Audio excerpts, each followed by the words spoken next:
I got many people asking me about the shamanic ceremony that I went yesterday. I usually, when I come to Brazil, that's a place that I look forward to go, and they do ayahuasca ceremonies. It's becoming more and more popular. It's a good thing, but it can also be a bad thing because many people don't do it the right way, and many people go out of curiosity without purpose to be there, and don't do the right preparation and everything, and don't know what to expect. Not that you can know for sure what to expect, but it's good to know what you're there for, who are the people that run the place, what are their experience, if you know somebody that have been there and it was good. So it's good to know what you're doing, not just because it's not just a thing that you drink and that's it. It has a whole process to be there, and it can really be very beneficial to your life, to your process, to your mind, like to whatever thing you are going through in your life, who doesn't go through moments and process and transformations and transitions and changes and doubts and things. So it helps a lot. It helped a lot of people. It helped me change my life. I've been going since 2012, and it's amazing.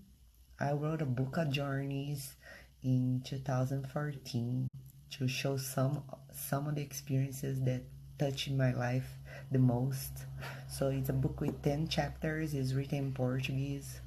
The name of the book's called My Mother Told Me, is in Portuguese. And my mother, we used to call the brew, the ayahuasca, the wisdom on it, mother, the mother of the forest.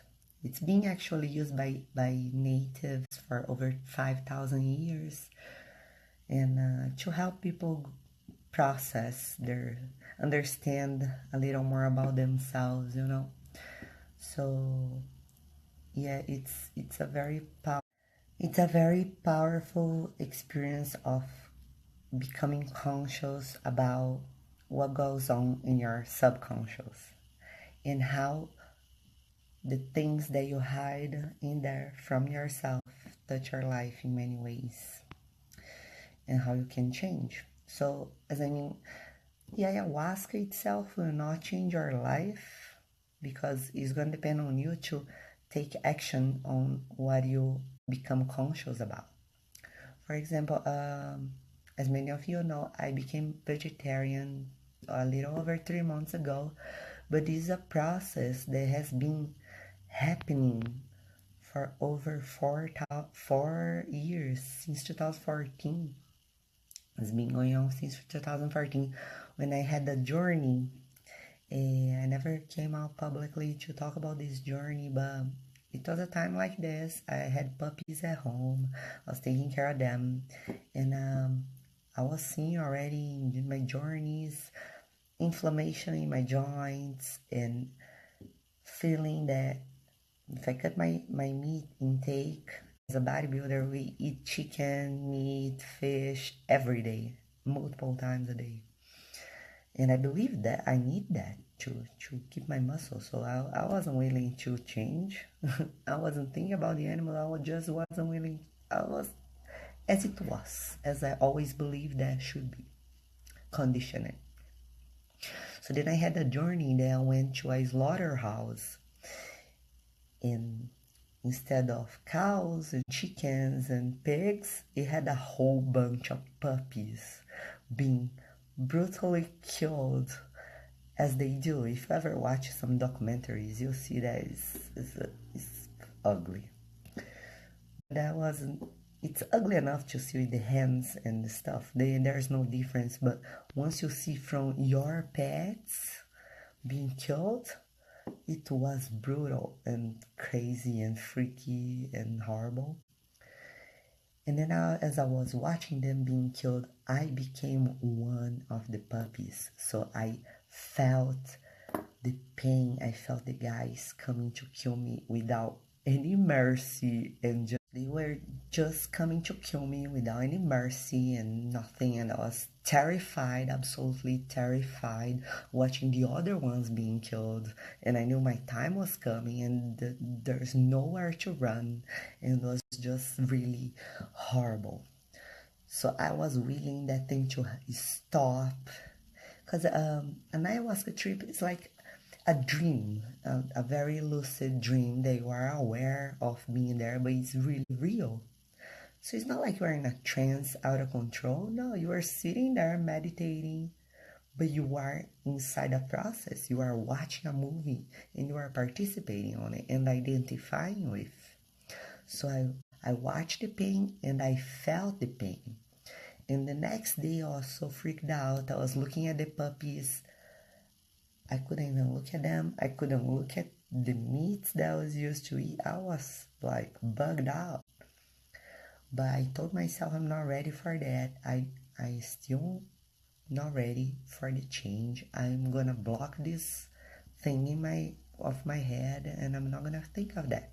But every day I was thinking of this journey. Every day. It's like when you do something that you believe to be wrong, or you learn that is not good, and you feel a little guilty. So that you had the guilt, because I knew there was no difference from my puppies to those animals that I was eating. But I had a purpose. I believe I needed that for my muscles, and I still want to compete.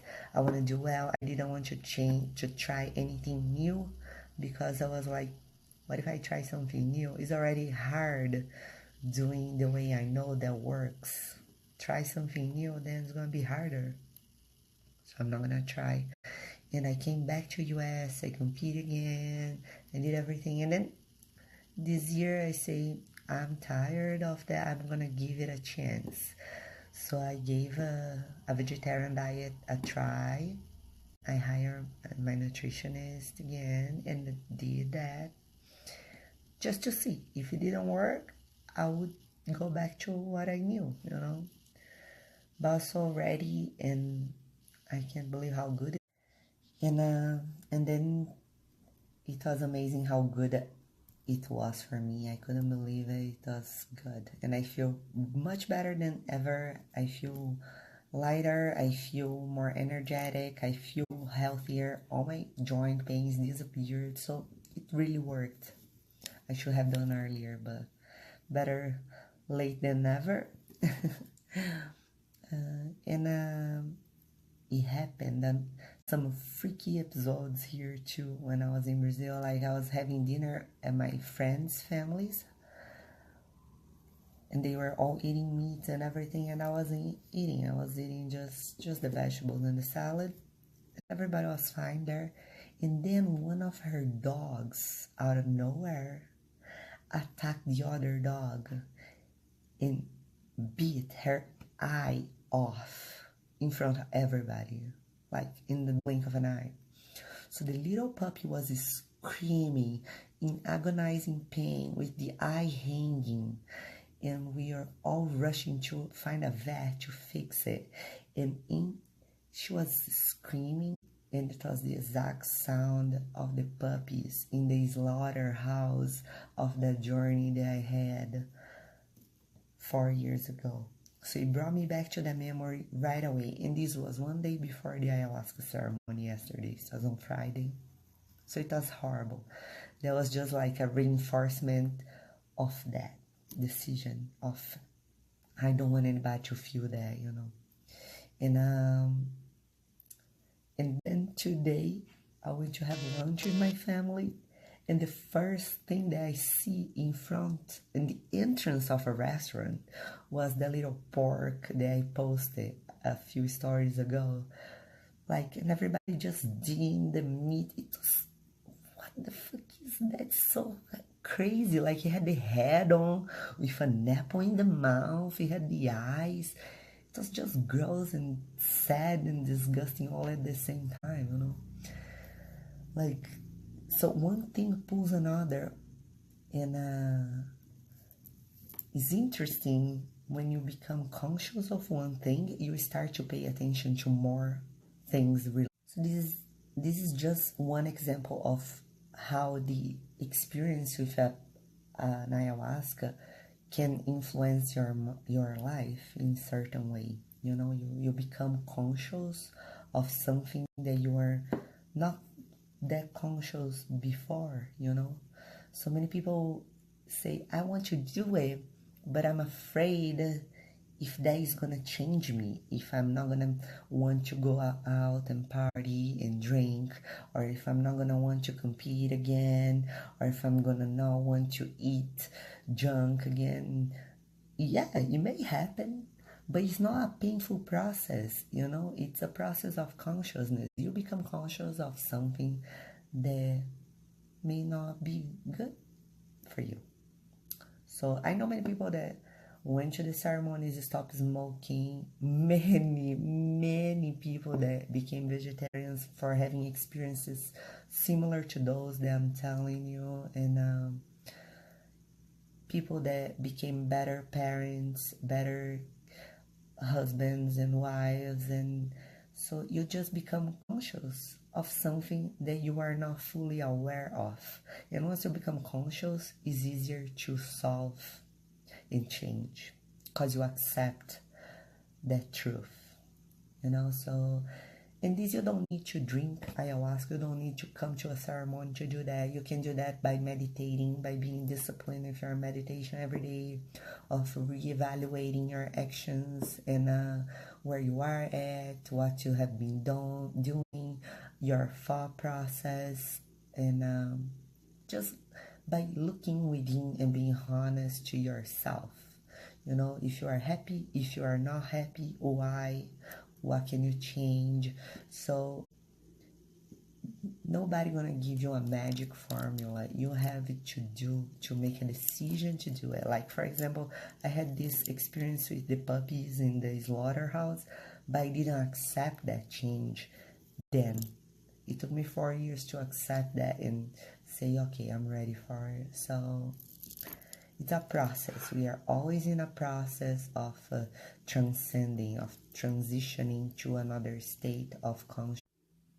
And you must decide to change. It's like you are overweight and somebody tells you have to do a diet. But it's your decision to do the diet or not. I can give you a diet. I can talk to you about how important it is, why it's gonna be good for you. But if you don't decide to do it, to change, it's not gonna change, you know. So it's always your power. You are in the power to do something. So there's nothing magical about it. It really helps you because it's so clear, the information that comes from this plant, because it's known as a teacher plant, right? And you can research about it, and it helps expand consciousness. It helps you get in a state of meditation that you can reach information that you hid from yourself a long time ago, and you may not even remember that you hid it, but it's there and it's influencing your actions day after day. So observe your thoughts, observe your patterns, observe your habits, analyze if they are serving you or if they are hurting you, and that's the only way for you to become conscious. If you don't have access to good institutes of ayahuasca or power plants, don't go. Okay, don't go just out of curiosity because somebody has it. It's not the same. It's a thing that is a full experience. You need a good place to be. Here in my hometown, it's amazing and I'm blessed. It's 5 minutes away from my house, but and it doesn't mean because you don't have access that you're never gonna change your life. You can invest and learn meditation. This, I truly believe, I think they should start early age, teaching kids at school, as preschool, with little techniques, little 2 minutes a day, teaching the kids. So by the time that they finish college, they have full understanding of their mental process. They know how to deal with emotions. They know how to take guidance